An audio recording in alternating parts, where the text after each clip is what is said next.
l'outil phare que les BRICS vont mettre en place et qu'ils sont déjà en train de mettre en place pour dominer le monde. C'est de ça qu'on va parler dans cette nouvelle vidéo. Sans plus tarder, intro.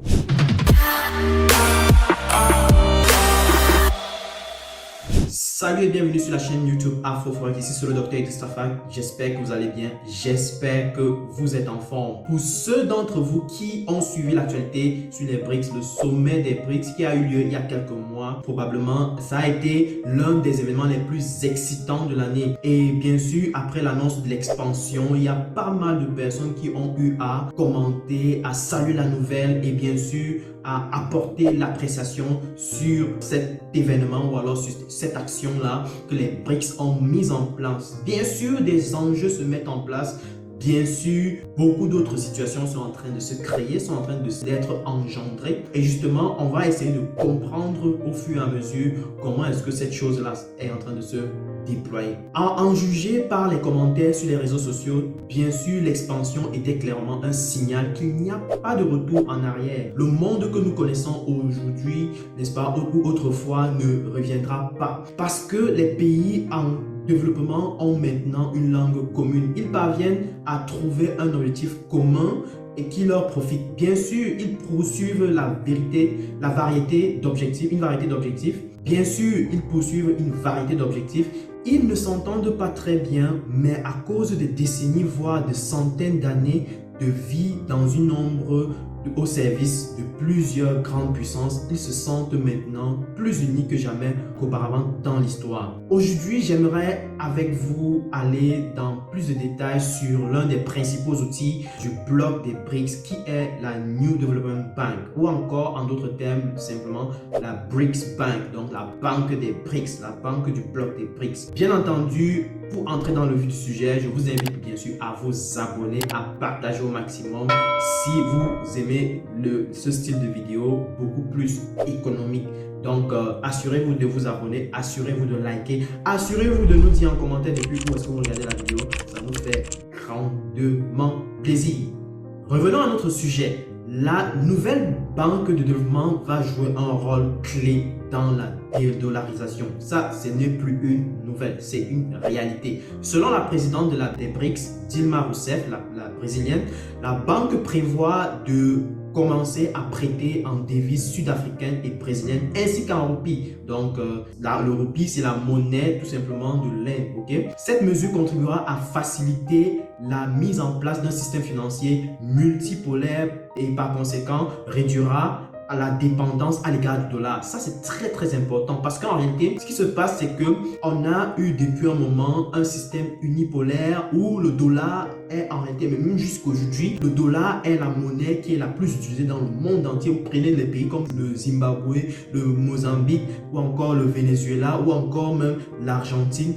Le dollar est utilisé purement dans ces pays-là. C'est triste, c'est triste. Pour un pays qui se veut souverain, utiliser la monnaie d'un autre pays, c'est clair qu'il y a quelque chose qui ne va pas, il y a quelque chose qui cloche, ok? Donc, il faut qu'on soit clair là-dessus. L'objectif ici est de créer des alternatives. La banque a déjà prêté en monnaie chinoise. En fait, la nouvelle banque de développement a déjà prêté 33 milliards de dollars pour des projets d'infrastructure parmi ses États membres non BRICS, l'Égypte, le Bangladesh, et elle a fourni des fonds aux Émirats arabes avant de recevoir une invitation officielle de rejoindre le bloc. Pour autant que je sache, la banque des BRICS a accepté l'Uruguay. Donc, vous comprenez qu'il y a un processus d'admission de chacun des pays qui pose sa candidature et à ce stade, l'Uruguay serait dans les dernières étapes de son admission à la banque. Okay? En plus d'utiliser ces trois nouvelles devises pour accorder ses prêts aux pays en développement pour divers projets d'infrastructure, très important pour ces pays. L'ancienne présidente brésilienne et maintenant à la tête de la banque des BRICS a déclaré qu'elle travaillait à élargir le nombre de membres dans la banque. Il y a 15 pays qui ont officiellement demandé leur adhésion et environ un tiers d'entre eux pourraient être admis prochainement. Dans son interview au Financial Times, Madame Rousseff a également déclaré, en effet, elle a également déclaré que son l'objectif de la banque, c'est de pouvoir prêter environ 30% de tout cet argent-là en monnaie locale, donc en monnaie des pays membres des BRICS. Elle a également expliqué que la nouvelle banque de développement est capable de prêter en monnaie locale, ce qui contribuera à réduire le coût de la dette. Cela signifie que non seulement ces prêts ne seront pas liés au dollar américain,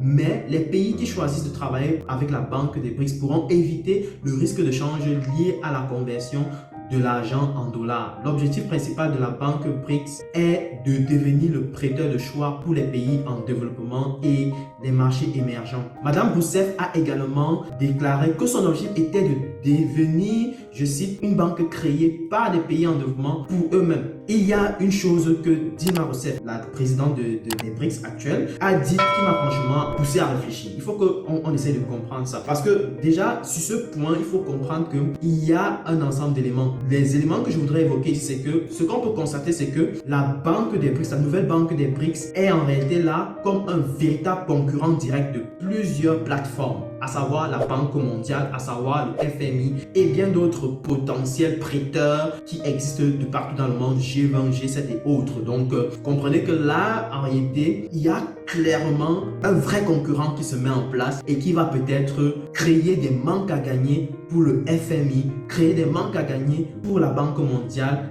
et ça ne sent pas bon. On va voir ce que ça va donner. Alors, dans son interview, elle a déclaré que les monnaies locales ne sont pas des alternatives au dollar. Ce sont des alternatives au système. Jusqu'à présent, le système a été unipolaire, ce que j'avais déjà évoqué.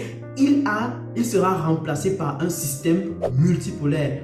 Vous voyez maintenant, il ne s'agit pas pour le dollar de perdre son hégémonie à la suite des années et d'années de politique fiscale étrangère douteuse. En réalité, ce qui se passe ici, c'est que déjà, quand on prend tout simplement les pays en développement, je prends en l'occurrence ici les pays africains, il y a clairement la majorité, je dis bien la majorité des pays africains ont au moins 40% de leur dette externe qui est libellée soit en dollars, soit en euros. Vous prenez le cas de la Côte d'Ivoire, c'est le cas. Vous prenez le cas du Cameroun, c'est le cas. Vous prenez le cas du Burkina et autres, c'est le cas. Donc, vous comprenez qu'ici, si on continue, si les pays africains continuent à exercer dans cette démarche où pour pouvoir prêter, il faut passer par le dollar, il faut passer par l'euro, forcément avec la hausse des taux d'intérêt qu'on essaie de percevoir là maintenant dans l'économie mondiale, c'est en train de gonfler, mais de manière exponentielle, la dette des pays africains. Ça, ce qu'on ne dit pas, c'est ce qui est caché. Donc, le fait de pouvoir prêter en monnaie locale est un atout puissant parce qu'il n'y a pas un effet externe de taux de change. Ces changements que nous observons dans le monde en ce moment vont bien au-delà du dollar américain en tant que monnaie de réserve mondiale. N'oubliez pas que les monnaies de réserve vont et viennent. Le dollar des États-Unis n'est pas le premier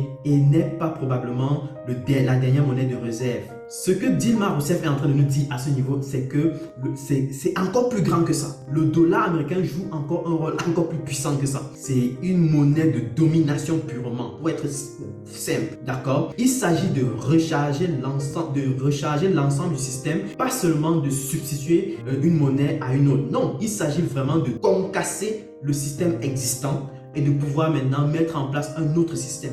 Voilà, il faut aller toujours dans les fondamentaux pour pouvoir bien sûr déconstruire les idéologies et pouvoir bien sûr mettre en place de nouvelles idéologies. C'est comme ça que ça marche. Okay? En plus de cela, ces mots nous montrent que le bloc des BRICS n'est pas anti-occidental. C'est tout le contraire. En réalité, les BRICS veulent vivre avec l'Occident, mais avec des conditions différentes. L'Occident ne peut pas accepter que les rôles tournent et que le pouvoir lui échappe. Voici une preuve supplémentaire que la nouvelle banque de développement tente de politiser l'octroi des prêts aux pays en développement qui ont besoin de fonds moins chers. C'est clair, c'est net, c'est précis. Encore une fois, c'est les pays en développement qui doivent prendre leurs responsabilités. Parce qu'en réalité, personne ne va venir vous octroyer un prêt s'il a la capacité d'aller encore plus loin. En général, ils vont aller plus loin. C'est des capitalistes. Il faut être clair là-dessus. C'est purement des capitalistes. Et si toi, en tant que personne qui demande le prêt, en tant que pays en développement qui demande le prêt, tu ne prends pas des mesures pour bien calibrer dans quel contexte tu veux le prêt et quelles sont les conditions du prêt, quels sont les collatéraux que tu mets en place, forcément, tu risques de te faire larguer. et c'est ce qu'on veut éviter clairement. Okay? Comme vous le savez, le FMI et la Banque mondiale exigent que certaines conditions et dans de nombreux cas des politiques soient mises en œuvre en échange d'argent pour un prêt que ces pays-là doivent rembourser. Ça, c'est les stratégies que le FMI utilise en général ou alors la Banque mondiale. Ça, ce n'est plus caché, c'est ouvert. Vous pouvez aller lire partout dans les documentaires, même sur leur site, c'est existant, donc ça ne se cache pas. Okay? Mais les politiques restent généralement... Récemment, j'ai mentionné que le FMI a accordé des prêts à Zelensky en échange des politiques paralysantes qui ont été mises en œuvre en Ukraine. Par exemple, sous Zelensky, l'Ukraine a maintenant des politiques antisyndicales les plus strictes du monde entier. Sous Zelensky, l'Ukraine a maintenant des politiques antisyndicales les plus strictes du monde entier qui transforment effectivement les travailleurs moyens gagnant un salaire minimum en ressources bon marché, sans droit, sans pouvoir de négociation, sans voix. Forcément, avec le contexte de la guerre, des super contraintes sont mises en place et ça devient complexe d'avoir un boulot avec des conditions convenables. Voilà pourquoi Zelensky est quasiment dos au mur dans la situation. C'est justement ce genre de conditions que la Banque mondiale, le FMI, va en général intégrer. On va citer des tonnes et des tonnes de conditions comme ça qu'on peut identifier dans les différents prêts qui se passent en général à l'échelle multilatérale. Donc, ça ne se cache pas en réalité. Dans le cas particulier de la Banque des BRICS ne fixe aucune condition politique à leur prêt. Dilma Rousseff a déclaré que nous rejetons toute forme de conditionnalité. Souvent, un prêt est accordé à la condition que certaines politiques soient exécutées. Ce n'est pas ce que nous faisons. Nous respectons les politiques de chaque pays. Ça, c'est une bonne chose. Si véritablement c'est le cas, parce qu'elle le dit, mais il faut bien qu'on constate que dans les faits, ce soit véritablement le cas. Parce que dire, c'est pas pour dire.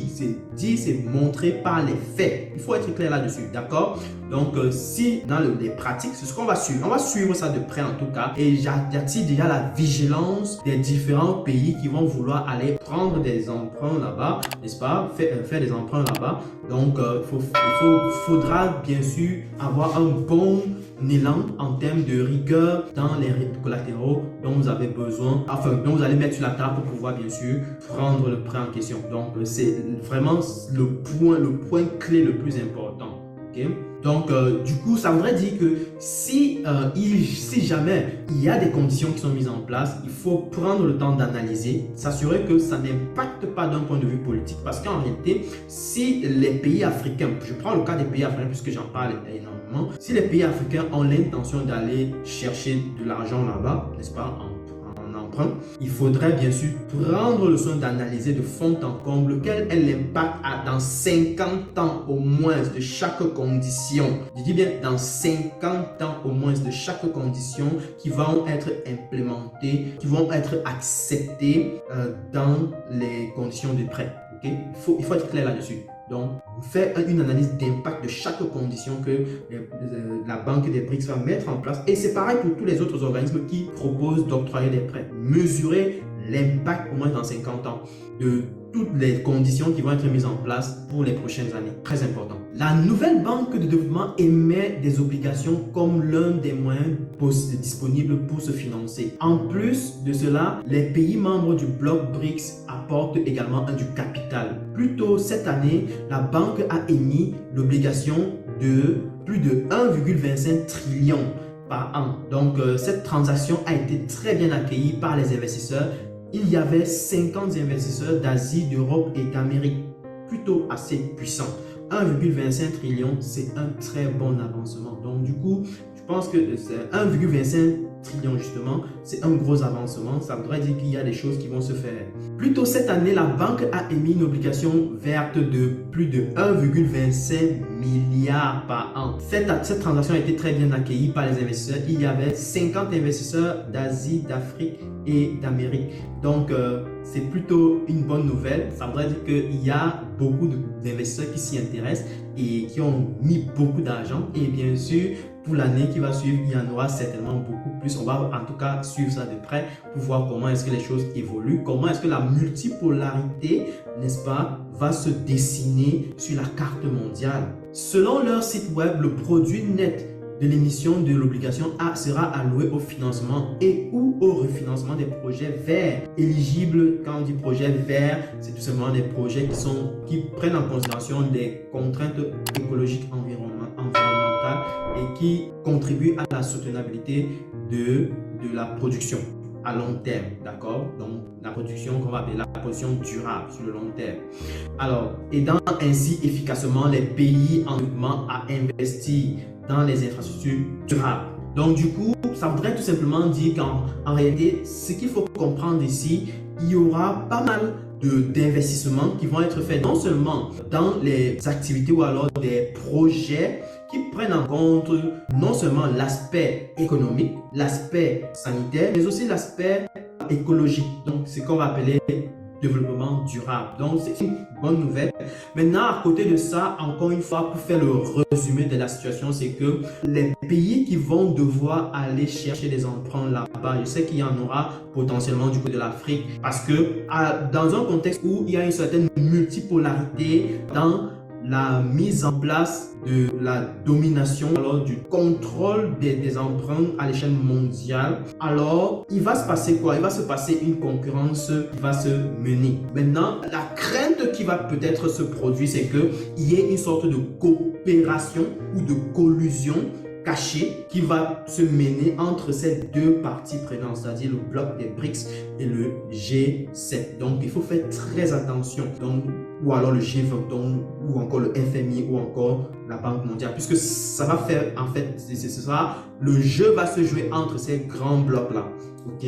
Maintenant, la crainte principale, c'est qu'il y ait des collusions cachées. Parce que quand on parle de collusion, c'est tout simplement des coopérations cachées existantes et venant fixer en cachette des taux beaucoup plus élevés et des conditions minimales que tout le monde doit valider de manière cachée, de telle sorte que si toi, le pays qui voudrait emprunter, vient maintenant, dit que va peut-être au FMI, il demande un emprunt, on va lui mettre certaines conditions, il va aller chez les BRICS, il va avoir quasiment les mêmes conditions, un peu sous une autre façon. Donc c'est ça la petite crainte que moi je vois venir de loin. Donc voilà pourquoi moi je dis ceci.